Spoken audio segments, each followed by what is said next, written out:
Well guys, I've got some bad news. I crashed the KLR twice, and I don't have either time on video to show to you. So this is my 2022 Gen 3 KLR 650. These are the DirtRacks front and rear crash bars. If you guys want to see a video of these bars getting installed, I can put a link for that down in the description. This video is just kind of going to be a bit of an update and kind of a crash report from the two times that I dropped it. The first time was just up at the top of my hill on my land. I didn't have a camera going, I was just kind of goofing around and sort of misinterpreted a turn on the top of the hill and dropped the bike. That really was a pretty easy drop, not really a big deal.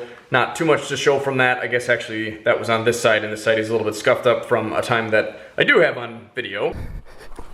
But I also dropped it on this side pretty darn hard, and at that point in time, I did have my Insta360 camera going. I also had the GoPro going on my face. I broke my stick. Luckily, the camera's still okay. But some on both the helmet camera file and the Insta360 camera file, which I guess maybe shouldn't be that much of a surprise, both of those files got corrupted, so I have nothing to show for that, and I actually had to completely redo that whole video. So I guess what I'm saying is, I'm sorry, and you're just gonna have to trust me. Again, this side was the side that went down kind of easy, but did go down twice. It is a bit scuffed up here from being down on gravel.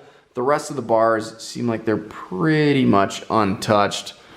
The back side, there is a little bit of scuffing there, but I don't think either the front or the back got tweaked at all. These always kind of come out just a hair at the bottom.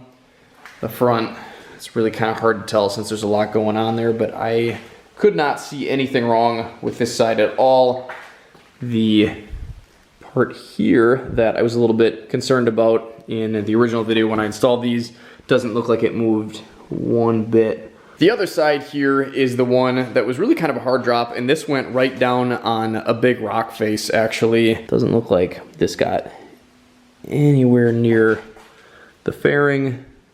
And the nice thing about this bar design, having this kind of wrap around, is that not only do you have two supports on this side, but you have the two supports on the other side. So really you've got four supports kind of keeping this whole thing from going too far one way or the other. But I think this side did get racked a little bit that way. It kind of seems just a little bit out of whack to me when I look at it real close, but it's kind of hard to say. I don't necessarily know that these were really all that straight to begin with. I think they kind of wrap around the bike. Obviously there's a lot going on there, so I don't think that necessarily any of this being moved one way or the other means a whole lot. The only reason that I say that I think these are pushed over a little bit, aside from the fact that it was a good impact, is that it doesn't seem like I can quite get my fingers in between the fairing and the bar there as much as I can on this side. And I know this is not the most scientific way to measure, but up front here too, kind of the same thing. I can slide my hand in a bit easier over the knuckle than I can over here. It gets tighter a lot quicker. I know that's not a great explanation of it, but I think this did get pushed in just a little bit. The backside I think is a little bit easier to tell. Again, a bit scuffed up from laying down.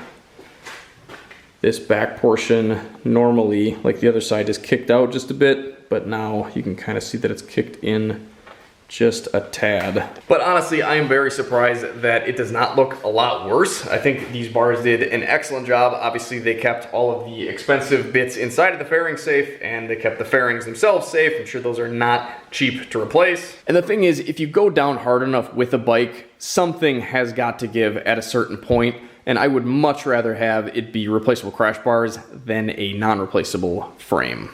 So I would say these things work beautifully, and I would definitely recommend you guys pick up a set, even if you don't venture near as far off the road as I do, even if you plan on doing just some light gravel work. It's definitely nice to know that they're there in the event of maybe a little bit of a slip up and a point in time where you're not sure whether or not to pull a muscle in your back or your leg, or just to let the bike go over. It's a lot easier to have the protection and just to let it go. And I've had questions about whether or not you can mount bags to the back of these racks. I think you might be able to figure something out, but honestly, if you're gonna do that, I would suggest picking up a set similar to ones that I've got on the Tenere. They also have something like this for the KLR 650. These are the heavy duty soft racks. They've also got a hard case rack for the Tenere 700, and I think even a lighter soft case rack. Lots of different options out there. You can take a look at their site, again, down in the description. Then I've got the kind of low profile, which I think is maybe the only option that they offer anymore for the Tenere 700. I don't think that I have crashed with the rear racks on here yet, just the front a couple times, and had no problems with those at all. They seem to cover the bike more than well enough, even though they're not all that high profile like the ones on the Gen 3. But I do really kind of like the Gen 3 version. I think they make the bike look a little bit like a tank, which I think is kind of cool for a KLR. So thanks for watching, guys. If this video was helpful, make sure and give it a like. If you want to see more videos like this every weekend, then click that subscribe button. If you can get out and enjoy this beautiful world for yourself today, make sure you do that. But if you can't, here's some more videos to check out in the meantime.